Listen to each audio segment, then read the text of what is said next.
آخری جو چیز میں آپ کو دینا چاہتا ہوں، یہ حدیث جب آپ کو کوئی مسئلہ ہے نا، اس کو انشاءاللہ اپنے سامنے رکھیں۔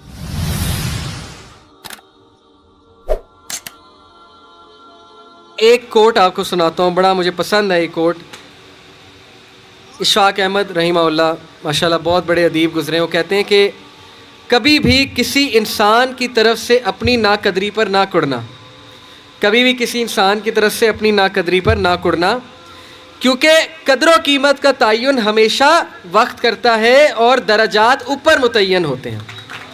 یہ بات یاد رکھیں، درجات اوپر متعین ہوتے ہیں۔ اگر انسانی رویوں میں الجھو گے تو زندگی بھر الجھ کر رہ جاؤ گے۔ بس عیب اور غیب کے جاننے والے کے ساتھ اپنے معاملات سلجھائے رکھو، ساری الجھنے اور مسائل دور ہو جائیں گے۔ کیا بات ہے جی، لوگوں کے رویوں میں مت الجھیں، اللہ پہ توکل رکھیں، اس کے ساتھ معاملات سلجھائیں، یقین کریں اس کے ساتھ معاملات سلجھائیں۔ ایک شخص امام غزالی کے پاس آیا، اس نے کہا جی مجھے یہ مسئلہ ہے۔ انہوں نے کہا استغفار کر۔ بڑا حیران ہوا، کہتا ہے میں آپ کو مسئلہ بتا رہا ہوں، آپ کہہ رہے استغفار، کہتے استغفار کر۔ ایک اور مسئلہ لے کر آیا، کہتے استغفار کر۔ ایک اور شخص نے کوئی مسئلہ پریزنٹ کیا محفل میں، کہتے استغفار کر۔ تو بعد میں ایک ان کے دوست سے پوچھا کہ ہر بندے کو استغفار، اس کا مسئلہ اور ہے، اس کا مسئلہ اور ہے، اس کا مسئلہ اور ہے۔ تو کہتے تم نے سورہ نوح نہیں پڑھی؟ حضرت نوح کیا کہتے ہیں اپنی قوم کو کہ استغفار کرو، اللہ اولاد دے گا، اللہ جو ہے وہ مال دے گا، اللہ تعالیٰ رزق دے گا، اللہ تعالیٰ کھیت دے گا، باغات دے گا، بارش برسائے گا، ہر مسئلے کا حل تو استغفار ہے۔ تو میں نے سب کو استغفار کہا، تو اس لیے استغفار، اللہ کے ساتھ معاملہ۔ لوگ دکھ دیں گے آپ کو، ہمارے نبی سے زیادہ دکھ کس کو دیا ہے لوگوں نے؟ جب نبی کو لوگ دکھ دے سکتے ہیں تو ہم کون ہیں؟ جب بہترین انسان کو، سچے ترین انسان کو دکھ دیا جا سکتا ہے تو ہماری کیا اوقات ہے؟ ہمیں بھی لوگ دکھ دیں گے، اپنے بھی دکھ دیں گے، کولیگ سے بھی ہو سکتا ہے دکھ ہو، بہت سے لوگ دکھ دیں گے، لیکن دکھ جو ہے یہ نبیوں کی میراث ہے، یاد رکھیں۔ اگر دکھ اور غم بری بات ہوتی تو نبیوں کو کبھی نہ ہوتا، یہ بات یاد رکھیں۔ ہر نبی غم سے گزرا، ہر نبی غم سے گزرا، ہر نبی مشکل سے گزرا۔ اس سے گھبرانا نہیں آپ نے، یہ اللہ درجات بلند کرتا ہے آپ کے۔ ہم سے بڑے گناہ ہوتے ہیں، پھر اللہ تعالیٰ جو ہے وہ ان کا کفارہ یہیں پہ دلوا دیتا ہے مختلف طریقوں سے۔ مشکلات آتی ہیں، ٹیسٹ اور ٹرائلز آتے ہیں، بڑا کچھ آتا ہے، لیکن قیامت والے دن وہ شخص کلین سلیٹ کی طرح آتا ہے۔ حدیث میں آتا ہے کہ قیامت والے دن کچھ لوگ بالکل کلین آئیں گے، ان کا اعمال نامہ صاف ستھرا ہوگا۔ تو کہا جائے گا یہ وہ لوگ ہیں جن کو دنیا میں بڑی مشکلات فیس کرنا پڑی، لیکن صبر کیا انہوں نے اللہ کے فضل سے، اور آج اس نتیجے میں قیامت والے دن کچھ نہیں ہے ان کے اعمال میں، یعنی برائی کچھ نہیں ہے، صرف ان کے اعمال میں اچھائی ہے۔ تو یہ مشکلات کا وبشر الصابرین، کہ بے شک اللہ سبحانہ و تعالیٰ صبر کرنے والوں کو بشارت دیتا ہے اور کہتا ہے کہ سلوٹ تمہیں لگے گا فرشتوں سے، اور اللہ تعالیٰ تمہیں سلام پیش کرتا ہے۔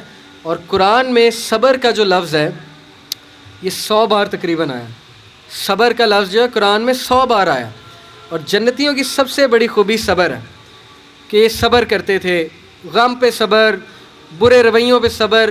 صبر کا مطلب ہے برداشت کر جاتے تھے، لڑائی نہیں کی، بلا وجہ پھڈے نہیں کیے، صبر کر گئے، پی گئے، غصے کو پی جانے والے، یہ بہت پسند ہے، اللہ سبحانہ تعالیٰ کو بہت پسند ہے۔ اور آخری جو چیز میں آپ کو دینا چاہتا ہوں، یہ حدیث جب آپ کو کوئی مسئلہ ہے نا، اس کو انشاءاللہ اپنے سامنے رکھنا ہے۔ بائی دا وے یہ ریکارڈ بھی ہو رہی ہے۔ عمر بن العاص ایک بہت ہی جید صحابی گزرے ہیں، مصر کے گورنر ہیں، حضرت عمر کے دور میں مصر کے گورنر تھے۔ تو عمر بن العاص سے ایک صحابی کہتا ہے، جب وہ گورنر ہیں رسول اللہ صلی اللہ علیہ وسلم کی، ظاہر ہے اس دنیا سے پردہ فرمانے کے بعد عمر بن العاص جب گورنر بنے حضرت عمر کے دور میں، تو عمر بن العاص سے ایک صحابی نے کہا کہ میں نے نبی صلی اللہ علیہ وسلم سے سنا ہے کہ رومی قیامت کے نزدیک غلبہ پا جائیں گے، اور آج ایسے ہی ہے۔ رومی سے مراد یہ کرسچن ہے، تو آج آپ دیکھیں یورپینز کافی غلبہ پا گئے۔ تو عمر بن العاص مسکرائے، انہوں نے کہا کہ مجھے سمجھ ہے کیوں پا جائیں گے۔ تو بڑا حیران ہوئے، کہتے کیوں؟ کہتے میں نے ان پہ حکومت کی ہے، میں آپ کو ان کی 5 باتیں بتاتا ہوں، میں آپ کو ان کی 5 خصوصیات بتاتا ہوں جس کی وجہ سے غلبہ پا جائیں گے۔ یہ ان کا ویو ہے عمر بن العاص کا کہ دیٹس وائی یہ لوگ غلبہ پا جائیں گے قیامت والے دن۔ انہوں نے کہا کیا ان میں 5 خصوصیات ہیں؟ آپ نے حکومت کی ہے ان پہ۔ پہلی خصوصیت کہ جب ان پہ کوئی مشکل آتی ہے نا، ایک دم گھبراتے ہیں، لیکن محاسبہ کر لیتے ہیں مشکل آئی کیوں، کوستے نہیں رہتے قسمت کو، ہائے میں مر گیا، ہائے میں لٹ گیا، میری قسمت برباد ہوگی، نہیں، مشکل آئی گھبرائے, اس کے بعد بیٹھے سوچا آئی کیوں تھی, ہماری وجہ سے آئی تھی, کہیں میرا رویہ تو غلط نہیں ہے, کہیں میرے سے کوئی خطا تو نہیں ہوئی, کہیں سب سے پہلے کس کے بارے میں سوچنا ہے, اپنے بارے میں, کہ یار میری کیا غلطی تھی, میری, یہ سب سے پہلے انگلی ادھر ہونی چاہیے, اس کے بعد انگلی وہاں ہونی چاہیے. اچھا حالات میں تو نہیں کوئی مسئلہ, میری اسٹریٹجی تو کوئی غلط نہیں تھی, کہیں کسی کو میں نے غلط دوست تو نہیں بنا لیا, کہیں میں نے زندگی میں کوئی غلط رازدان تو نہیں بنا لیا, وغیرہ وغیرہ. سب سے پہلے انگلی اپنی طرف, اس کے بعد سوچنا ہے بائیں. تو سب سے پہلی کوالٹی کہ جب مشکل مصیبت آتی تو سوچتے ہیں کہ یار یہ آئی کیوں, اور جب ٹھوکر پڑتی ہے تو ریکوری جلدی ہے, ریکور ہو جاتے ہیں, ریکوری جلدی ہے. یعنی میں آپ کو مثال دیتا ہوں, انٹرویو میں کوئی فیل ہو گیا, مثال ہے, نہیں ہوا اس کا ٹیسٹ پاس. اب کیوں نہیں ہوا, اگر تو رونے لگ جائے گا تو رونے سے تو ٹیسٹ پاس نہیں ہوگا. سوچے کیوں نہیں ہوا, میرے ویٹ میں کمی تھی, کیا مسئلہ کیا تھا, یا انسٹرکٹر سے کوئی کمی کوتاہی ہوئی, کیا ہوا ہے, یہ پہلی بات. دوسری بات ریکور کریں, پھر دیں, ریکوری مارے نا, صرف ہاتھ میں ہاتھ دھرے تو نہیں بیٹھے رہنا. تیسری بات, جب میدان جنگ سے بھاگ جاتے ہیں, کھڑے نہیں رہتے بے وقوفوں کی طرح, بھاگ جاتے ہیں. جب مارکے میں دیکھیں نقصان ہو رہا ہے بھاگ جاتے ہیں, یہ بھی عقل مندی ہے, یقین کریں. اس میں کوئی وہ نہیں ہے کہ بندہ ڈرپوک ہو گیا. جب نظر آ رہا ہے کہ ویپنز کی زیادہ ضرورت ہے یہ وہ, تو صلاح الدین ایوبی نے بھی یہی کیا تھا, پتہ ہے آپ کو. صلاح الدین ایوبی لڑنے چلے گئے تو کرسچن کنگ آیا, اس نے کہا جی کہ ابھی پلٹ جاؤ نہیں تو سب مارے جائیں گے. تو صلاح الدین ایوبی نے سوچا, ارد گرد جائزہ لیا, کہتے ٹھیک ہے. وہ مسلمان سولجر حیران کہ ہمارا بادشاہ کیسے پلٹ گیا ہے, اتنا تقویت والا بادشاہ. تو ایک شخص لڑنے آ گیا, کہتا کہ یہ کیا آپ نے پلٹا لیا سب کو, ہم یروشلم فتح کرنے گئے تھے. تو خدا ایسے لوگوں کو جو ہے وہ وکٹری نہیں دیتا. اس نے بڑی سخت بات کر دی. صلاح الدین ایوبی نے کہا کہ نہ وہاں پانی تھا, نہ وہاں پہ کوئی سازگار میدان تھا لڑنے کے لیے, تو میں نے جائزہ لے کے میں پلٹا ہوں. ایسی بات نہیں ہے کہ ہم ڈرپوک ہیں یا ڈر کے پلٹیں, جائزہ لیا ابھی میں نے, ابھی نہیں ہے حملہ کرنا سازگار نہیں ہے. تو مسلمان عقل مند بھی ہوتا ہے.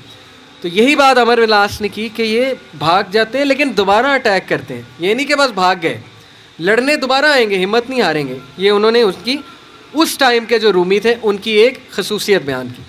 آخری دو, دیر ویلفیئر ورک, کہا کہ یہ لوگ خیر کے بڑے کام کرتے ہیں, ویلفیئر بہت, چیریٹی بہت دیتے ہیں, چیریٹی صدقہ خیرات کے بڑے کام کرتے ہیں. یہ ان کی کوالٹی بیان. دیکھیں جس قوم میں جو کوالٹیاں بیان کرنی چاہیے, وہ بھی اللہ کے بندے ہیں. اسلام نہیں پہنچا ان تک الگ بات ہے, لیکن اللہ کے بندے ہیں. تو دیر ویلفیئر ورک. لاسٹ, یہ بڑی خوبصورت بات ہے کہ نا انصافی زیادہ دیر برداشت نہیں کرتے ہیں. آج بھی میں آپ کو بتا رہا ہوں, روڈوں پہ نکل آتے ہیں. ابھی امریکہ میں ایک پولیس آفیسر نے, شاید آپ نے فالو کیا ہو, ایک کالے کو مار دیا, وہ جو بلیک تھا نیگرو, تو سارے نکل آئے بلیک لائیوز میٹر. وہ نہیں رکتے, اور وقتہ ڈال دیا گورنمنٹ کو, وقتہ ڈال دیا پولیس ڈپارٹمنٹ کو, تو نکلتے ہیں. تو اس لیے یہ قوم اس لیے غالب ہو جائے گی ان 5 کوالٹیز کی وجہ سے. نمبر 1 کہ جب مصیبت آتی تو محاسبہ کر لیتے ہیں, یار آئی کیوں, بیٹھے نہیں رہتے. نمبر 2 ریکور جلدی کرتے ہیں, ریکوری مارتے ہیں. نمبر 3 بھاگتے ہیں تو اٹیک دوبارہ کرتے ہیں, یہ نہیں کہ بس بھاگ گئے, دوبارہ آتے ہیں لڑنے کے لیے. نمبر 4 ویلفیئر ورک بہت ہے, تمیزدار. اور آخری بات, ناانصافی کو ریزسٹ کرنا, زیادہ دیر ناانصافی برداشت نہ کرنا, نکل آنا, اٹھنا, کھڑے ہونا, چیلنج کرنا اسٹیٹس کو, یہ بہت امپورٹنٹ بات ہے. اور یقین کریں ساری امید آپ سے ہے. نوجوان طبقہ, جب تک نوجوان ہمارے 62% انشاءاللہ ہے اللہ کے فضل سے, اللہ کی طرف سے, تو سوال ہی نہیں پیدا ہوتا نا امیدی کا, سوال ہی نہیں پیدا ہوتا کہ پاکستان میں تبدیلی نہ آئے. اس لیے میں بڑی امید کے ساتھ جا رہا ہوں آج انشاءاللہ, اور میں آپ سب سے درخواست کو بھی ہوں کہ یہ ساری باتیں اپلائی کریں.